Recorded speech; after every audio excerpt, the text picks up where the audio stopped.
super contente de vous retrouver aujourd'hui. Après toute une année de travail philosophique ensemble, aujourd'hui c'est le grand jour, le soir de la remise du prix. L'auteure sera là, elle arrive à 17h, elle est ravie de vous rencontrer, elle ne pouvait pas arriver plus tôt. Pendant un an, les jeunes lisent des livres et ces lectures sont vraiment des supports à des ateliers de philosophie. Donc on a choisi 4 livres ayant en commun le thème de l'histoire, puisque c'est le thème de Philosophia. Et après, il y a une délibération et un vote. Alors après, l'art plastique et le théâtre sont une manière de rendre sensible la pensée, puisque ça part toujours d'un contenu réflexif, que la pensée prenne forme. C'est vraiment une transversalité entre la philosophie et les arts.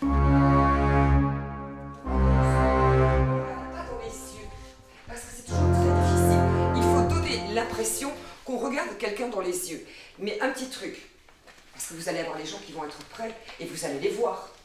Donc les gens, ça peut toujours être intimidant. À un moment donné, il faut se présenter face à eux. On les regarde, on est droit, on leur délivre le message. On fixe un point droit devant, au-dessus de la tête des gens. La guerre est finie. La France est libérée. Pas de gruyère. De la République. Alors Marie, il faut le dire un peu plus fort. Le général de Gaulle est président de la République. Le général de Gaulle est président de la République. Qu'est-ce que vous leur faites faire comme exercice là ?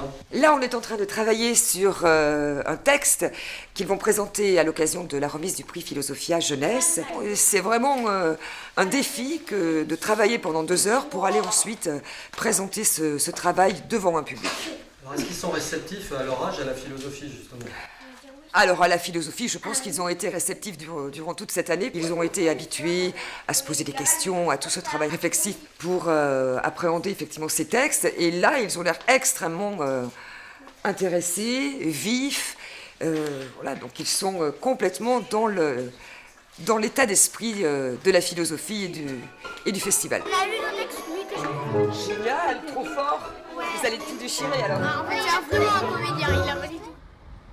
C'est-à-dire comment la philosophie, en l'occurrence chez Hegel, comment l'esprit, comment la raison va s'incarner en histoire, quoi. Comment la liberté va devenir monde à travers tout un parcours. Qu'est-ce que la philo vous apporte dans la vie de tous les jours ? Est-ce que ça vous fait changer votre manière de penser sur des sujets ? C'est une bonne question parce qu'on peut se dire que la philosophie, à première vue, nous éloigner du quotidien parce que c'est des questions métaphysiques, qu'est-ce que le bien, qu'est-ce que le beau. La philosophie, c'est quelque chose qui parle à tout le monde et qu'on l'ait qu'en terminale, je pense que déjà ça nous aiderait vachement à esprit critique, etc. Ouais. Et ça fait toujours du bien qu'on nous dise, voilà, donc pareil, ce qu'elle disait, une personne extérieure qui n'est pas notre professeur, qui est quelqu'un d'autre et qui nous rappelle qu'on n'est pas passif, qu'on est acteur. Ça permet d'avoir un nouveau regard sur le monde et de se poser des questions et de trouver certaines réponses. Ils sont dans un vrai questionnement, je pense. La philosophie sera vraiment l'outil le plus important, à mon avis, des années à venir. Et c'est eux qui seront responsables de cette manière de questionner le monde, quoi. Et je pense que voilà, pour que ça devienne des citoyens critiques qui se posent des questions, il faut en passer par là. Et voilà, il faut prendre son petit bâton et aller dans tous les lieux possibles et imaginables pour éveiller cet esprit critique.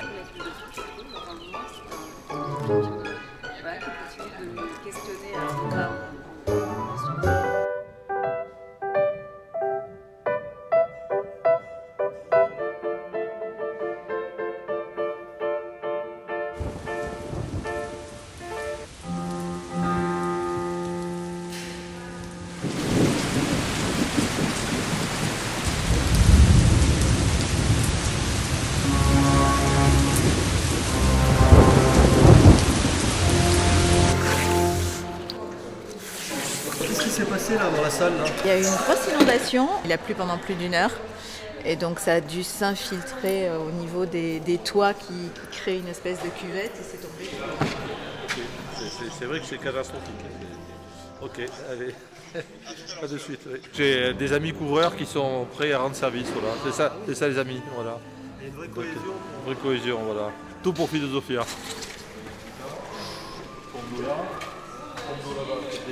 C'est un torrent au-dessus du projecteur là-bas. C'est les chaînons. Faut pas que ça glisse, il y a la 4 pattes.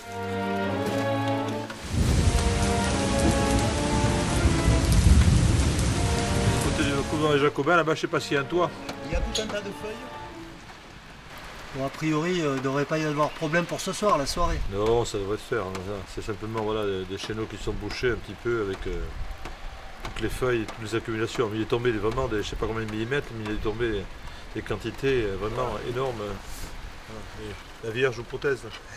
C'était l'évacuation des chéneaux qui étaient bouchés, obstrués par des feuilles et des plantes.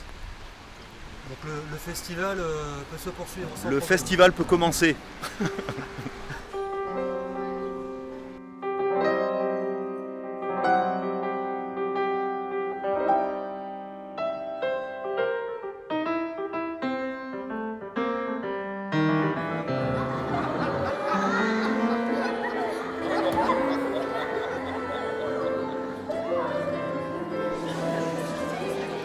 Vous savez ce que vous avez à faire.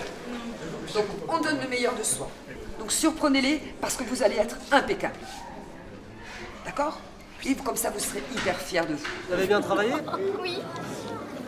On a travaillé dur. Très dur. Très bien pour faire ce spectacle parce que surtout ça donne beaucoup d'attention, beaucoup de courage. Allez, attention. Alors, est-ce que vous n'avez pas un peu le trac? Si, un peu.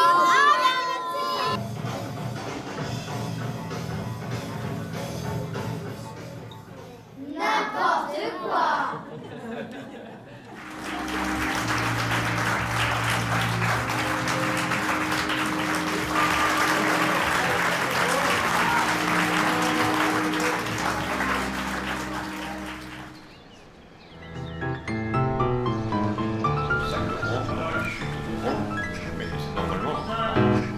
L'institution romaine, ça ne mettait pas fin à l'Empire. Il n'y a pas de fin d'Empire romain sur l'Empire de Rome. Je ne suis pas d'accord avec ça. Ça devient une pensée dominante. Les facteurs pouvant affecter le site, etc. Quand on ressort, au moins pendant quelques moments, on a l'impression d'être beaucoup plus intelligent qu'en arrivant. Ça dure pas toute l'année, pas d'un festival à l'autre. Mais quand même, on apprend des choses, on réfléchit. Ce que disait ma femme, à repartir moins con quand je suis arrivé. Non. On parle souvent de l'histoire, mais on ne philosophe pas, on ne nous explique pas ce qu'est l'histoire, quel est l'intérêt de l'histoire. Donc ça permet un petit peu d'élever le débat. Le côté va-et-vient, on peut rentrer, sortir, c'est bien. Parce que comme ça, on rentre dans un endroit, si on n'est pas sûr que ça nous plaise, on sait qu'on pourra sortir. Si les conférenciers ne nous conviennent pas. C'est comme ça, quand votre masque sera bien décoré, que je saurai que vous êtes vraiment devenus des super philosophes. Et vous distribuez. Mais ouais, c'est ça, vous ne pourrez plus, mais c'était... La curiosité, on peut avoir de la curiosité sans la curiosité, c'est pas méchant, c'est juste pour savoir qu'est-ce que c'est. Qu'est-ce qui te plaît dans la philosophie? Quand même. On fait plein de jeux et ça nous donne des hypothèses et tout ça. J'aime bien. Ça fait réfléchir. C'est vraiment, à mon avis, un bon moteur, le jeu, parce que jouer, c'est libre. Et penser, ça doit être un acte libre. Donc il y a un lien entre les deux. Je pense que le bonheur des uns fait le bonheur des autres. Voilà. Tu peux expliquer pourquoi? Eh bien, je ne pense pas qu'il faille nécessairement qu'il y ait des gens malheureux pour que d'autres soient heureux. On voit avec les enfants particulièrement, ils n'ont pas l'impression que c'est quelque chose d'imposé, ni quelque chose de rigide. Comme parfois quand on leur présente la philosophie, ça semble quelque chose d'un peu académique, à contrario. Et là, ils sont pris dans le jeu plus que dans la didactique. C'est aérien, c'est rafraîchissant, c'est ressourçant, c'est vivifiant.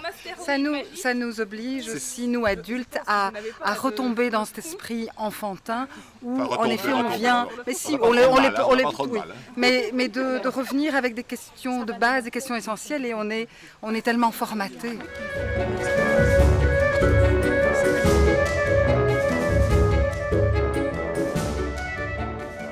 Bonjour à toutes et à tous, très heureuse d'être ici parmi vous. Il n'y a qu'un seul souci, c'est que Montaigne, je n'ai pas la certitude qu'il s'est promené dans Saint-Émilion.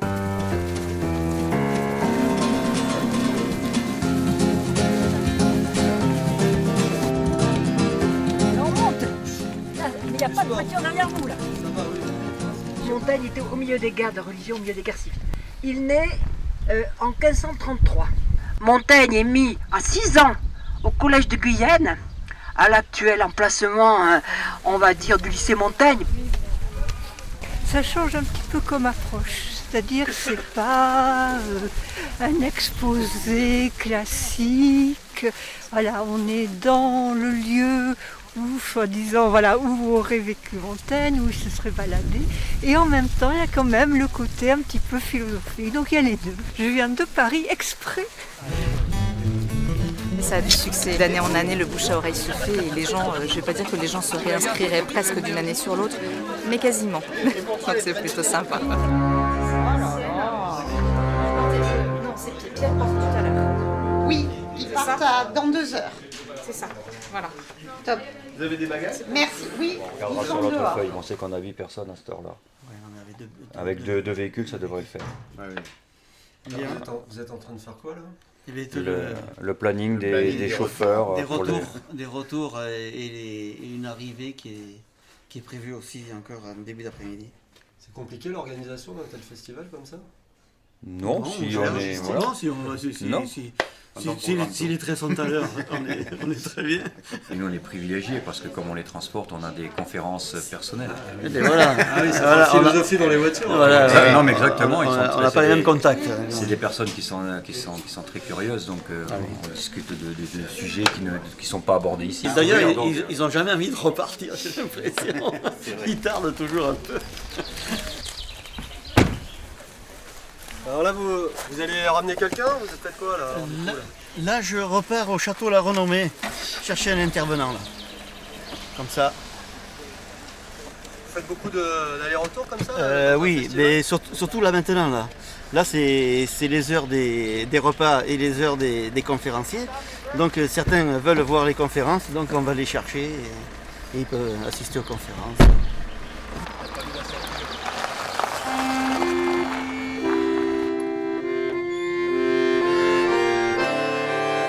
Devant nous de très longs mois de lutte et de souffrance. Vous vous demandez quelle sera notre politique? Je vous répondrai, menez la guerre. Venez, avançons ensemble. En ce jour d'élection européenne, de Brexit, ça me paraissait opportun de faire entendre ces voix d'hommes qui, pendant cette Seconde Guerre mondiale, ont tout fait pour dire que l'Europe, c'était quelque chose qui était, quand elle était unifiée, elle était forte. Quelle année? 2014, c'est moi. Ça va vraiment ensemble, ça permet de réfléchir. Voilà, les Pomerol. Je viens chaque année, le lieu, le festival par lui-même, les textes choisis chaque année et puis après un bon petit verre à la fin. Délicieux. Merci. Je fais tourner.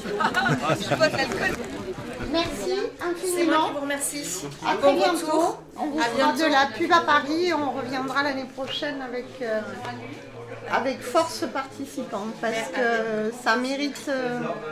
Bravo. Des gens qui viennent nous voir après les conférences et puis qui nous racontent, qui nous disent, qui nous donnent leurs impressions, qui nous demandent aussi certaines choses, de penser l'année prochaine à faire plutôt comme ça. Voilà, donc ça c'est toujours extrêmement positif parce que ça veut dire qu'ils y ont pris du plaisir. Si on veut connaître un peuple, il faut écouter sa musique. Platon.